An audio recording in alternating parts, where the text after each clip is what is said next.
Bonjour mes amis. Aujourd'hui, c'est le deuxième dimanche de l'Avent. Et vous savez bien pour la plupart d'entre vous que l'Avent est un temps de préparation à Noël que l'on appelle le temps de l'Avent. Ce mot vient du latin adventus, qui signifie avènement. À l'origine, c'est un terme grec, parousia, qui est employé dans l'Église des premiers siècles et traduit en latin par adventus.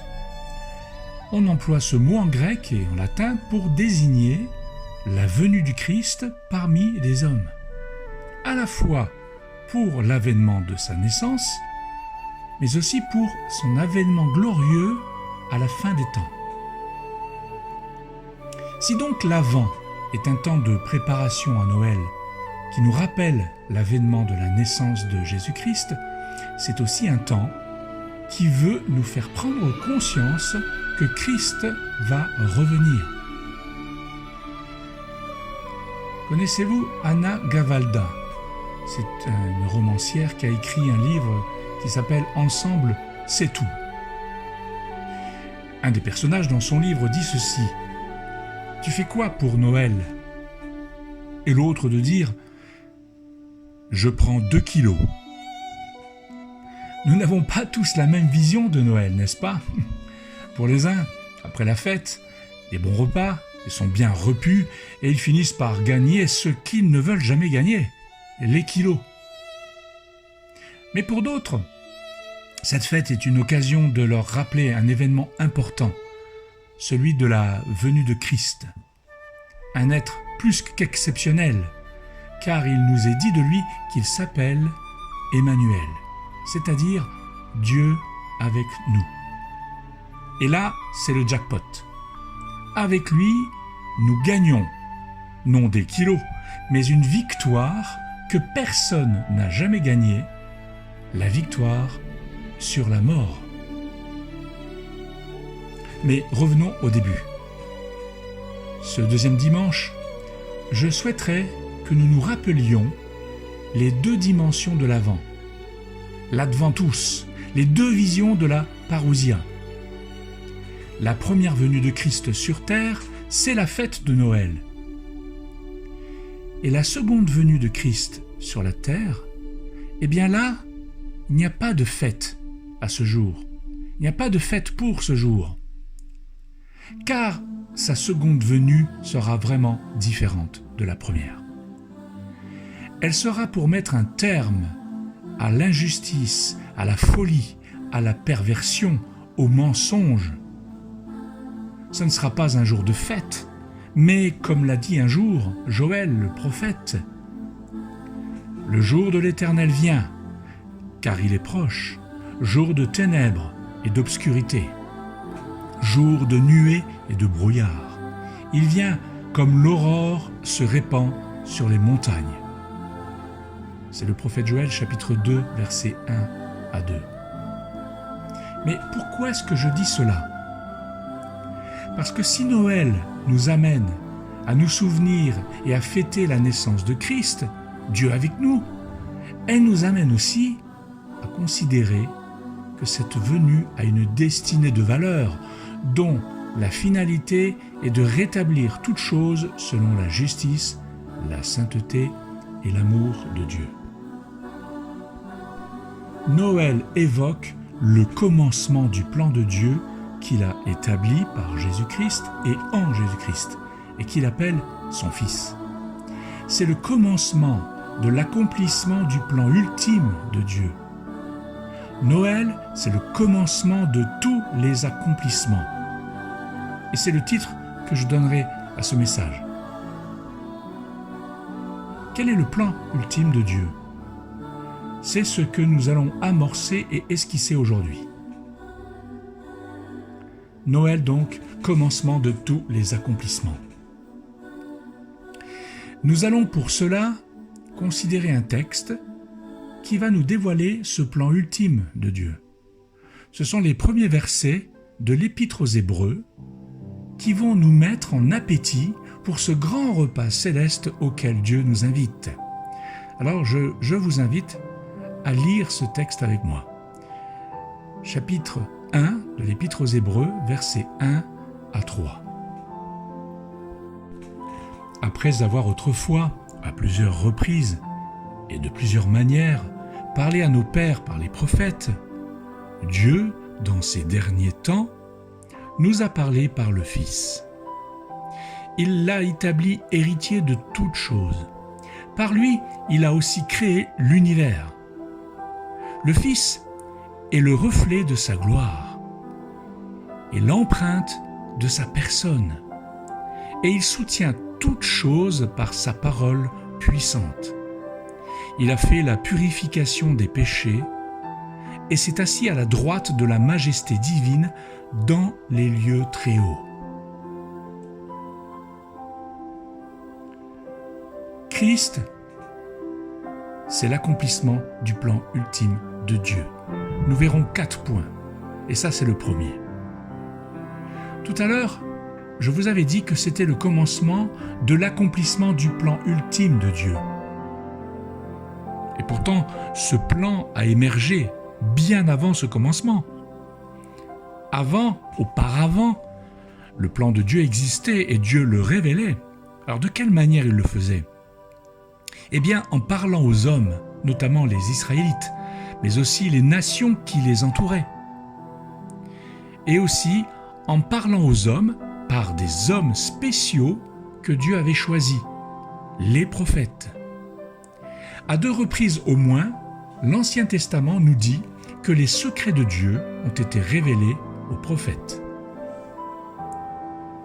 Jérémie chapitre 23 verset 18 et verset 22. Qui donc a assisté au conseil de l'Éternel pour voir, pour écouter sa parole ? Qui a prêté l'oreille à sa parole ? Qui l'a entendu ? S'ils avaient assisté à mon conseil, ils auraient dû faire entendre mes paroles à mon peuple et les faire revenir de leur mauvaise voie, de la méchanceté de leurs actions. Et le deuxième texte dans Amos, un prophète, au chapitre 3, au verset 7, il dit « Le Seigneur l'Éternel ne fait rien sans avoir révélé son secret à ses serviteurs, les prophètes. » Donc Dieu parla dans les prophètes, nous dit le texte grec de notre passage que nous avons lu, Épître aux Hébreux, dans les prophètes. Cela veut dire que Dieu a osé investir de lui-même dans ce qu'il révèle, en parlant dans les prophètes. Souvent les Écritures nous disent, les traductions nous disent par les prophètes. Mais le mot grec c'est dans. C'est une façon d'exprimer l'inspiration divine des prophètes et donc des écrits qu'ils nous ont laissés. Toute l'Écriture est inspirée de Dieu, nous dit Paul. 2 Timothée chapitre 3, verset 16. Le avant. Eh bien, le avant, c'est le autrefois de notre texte que nous avons lu. Et maintenant, c'est le terme dans ces derniers temps qui le suggère, l'évoque même. C'est la fin des siècles, nous dit l'Épître aux Hébreux au chapitre 9 et au verset 26. C'est pour Dieu la dernière étape du temps, qui peut durer, mais après, il n'y en aura plus. Seulement, l'auteur inspiré dans l'Épître aux Hébreux nous dit que dans les derniers temps, il a parlé par le Fils. En lisant cela, même si nous ne sommes pas des spécialistes de la Bible, on remarque qu'il y a un changement par rapport à avant. Quelque chose de différent s'est passé. C'est le Fils. Voilà ce qui change. Avant, c'était les prophètes. Maintenant, c'est le Fils. Le deuxième point. Christ. Christ, c'est l'accomplissement de toutes les promesses de Dieu. Les derniers temps sont des temps d'accomplissement, nous dit John MacArthur dans son commentaire aux Hébreux. Et je cite, « Dans l'Ancien Testament, pour les Juifs, les derniers temps correspondaient à ceux où toutes les promesses seraient accomplies. Dans les derniers temps, les promesses prendraient fin et leur accomplissement commencerait. » Ce que je veux souligner ici, c'est que toutes les promesses qui nous sont révélées par Dieu depuis le début de l'humanité s'accomplissent en la personne de Christ. Si nous voulons qu'elles s'accomplissent pour nous, alors il nous faut les vivre en demeurant en Christ, car c'est en lui que s'accomplissent toutes les promesses. Pour ce qui concerne toutes les promesses de Dieu, c'est en lui, en Christ, qu'est le oui, nous dit Paul dans la deuxième épître aux Corinthiens au chapitre 1, verset 20. Chacune des promesses s'accomplit en Christ. Toutes les promesses deviennent oui, confirmées et accomplies. Jésus-Christ est la révélation suprême et finale. Il est le plan ultime de Dieu. Je dis plan parce que c'est l'intention et la volonté de Dieu qui est révélée, qui se sont déroulées dans le temps des hommes. C'est cela le plan de Dieu. Le plan éternel de Dieu, c'est la maîtrise de ce plan établi, bâti et fondé qui durera éternellement. C'est le Fils. Le plan éternel de Dieu, c'est le Fils. L'Épître aux Hébreux nous montre la supériorité du Fils, de Christ sur tous les êtres, toutes les entités. Elle nous montre le lien intrinsèque qu'il y a entre le Père et le Fils.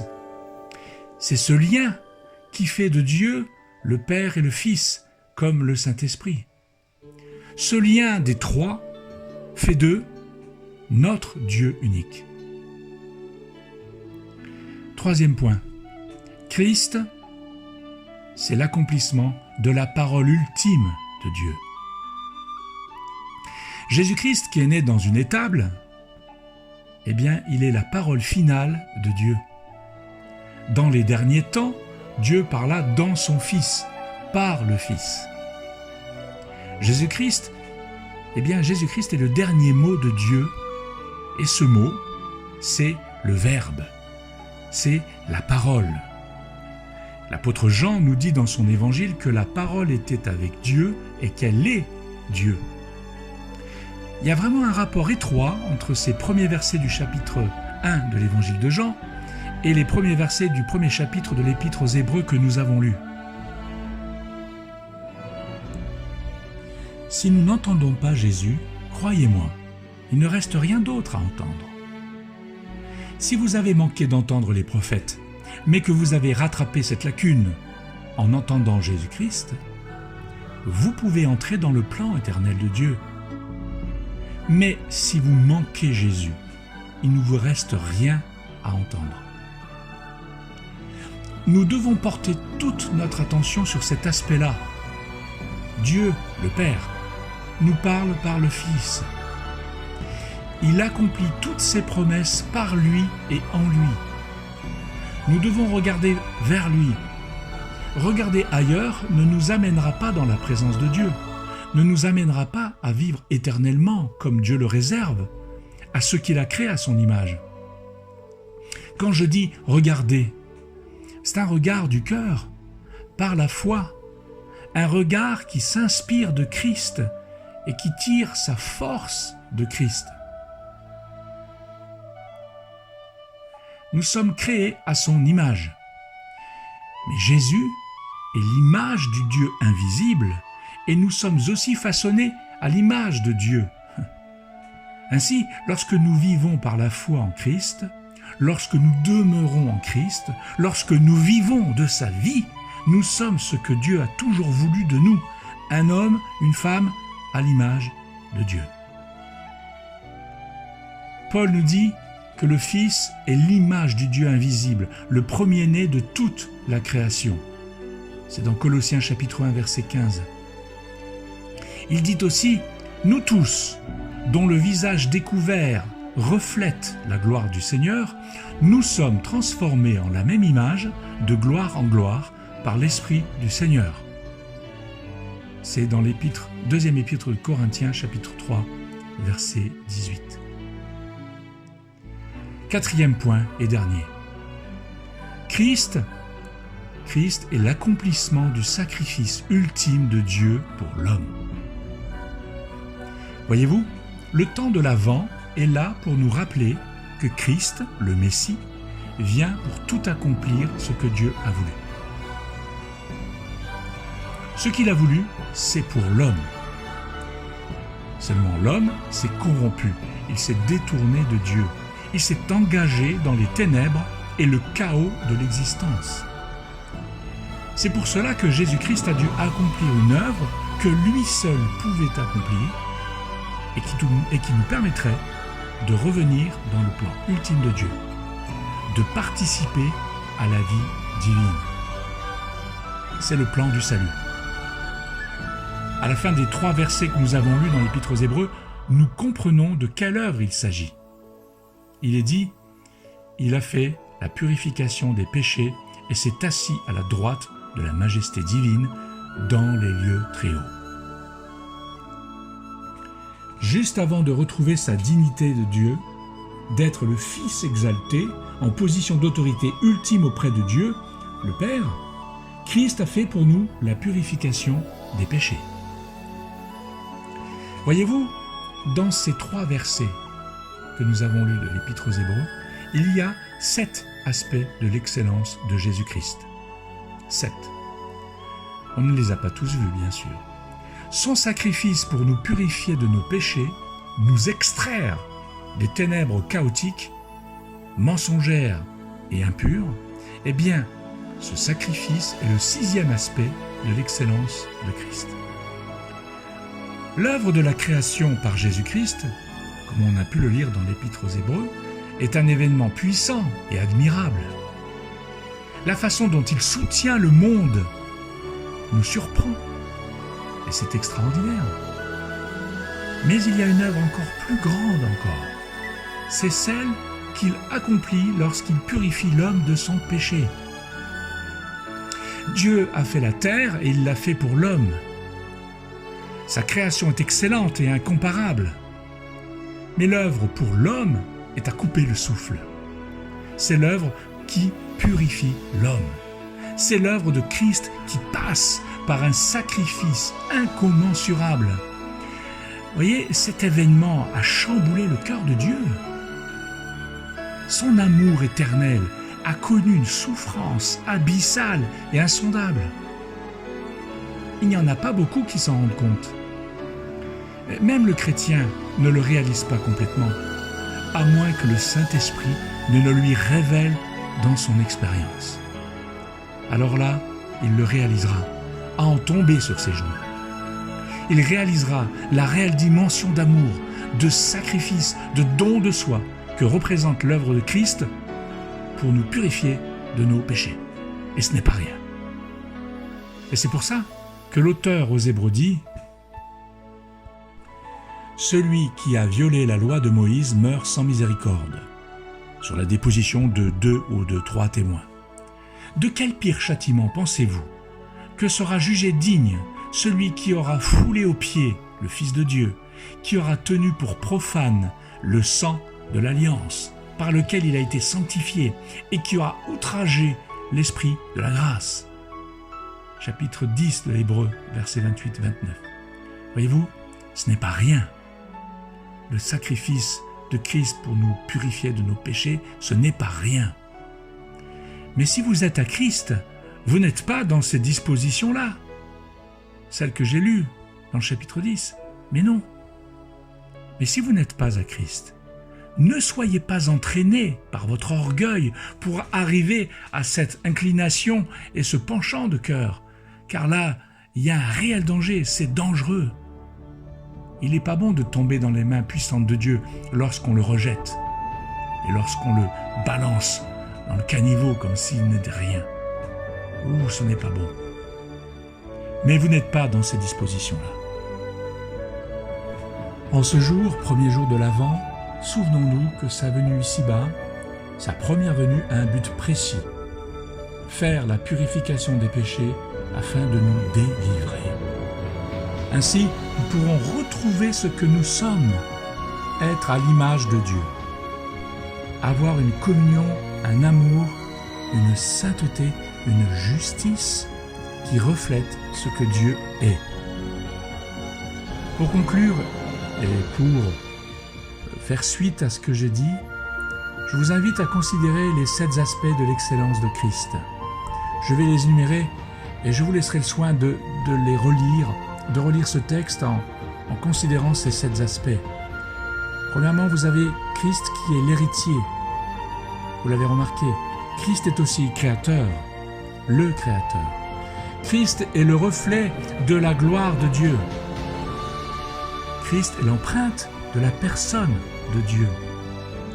Cinquièmement, Christ gouverne l'univers et il soutient cet univers, il soutient son existence.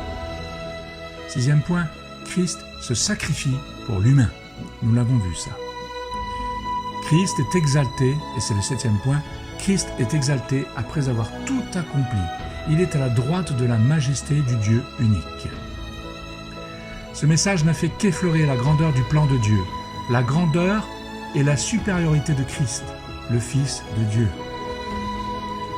Et je nous invite à nous tourner vers lui, à reconnaître sa grandeur et sa bonté.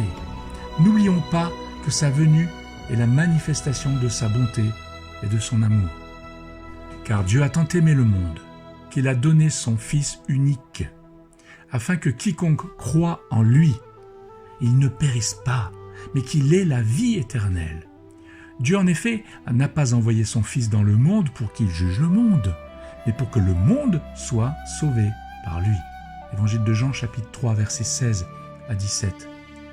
Alors l'évidence de la foi, de notre foi, elle est démontrée par le chemin que nous empruntons et qui nous mène dans les profondeurs de Dieu, touchés par sa grâce, pénétrés de sa gloire, que nous reconnaissons être à lui et que pour lui.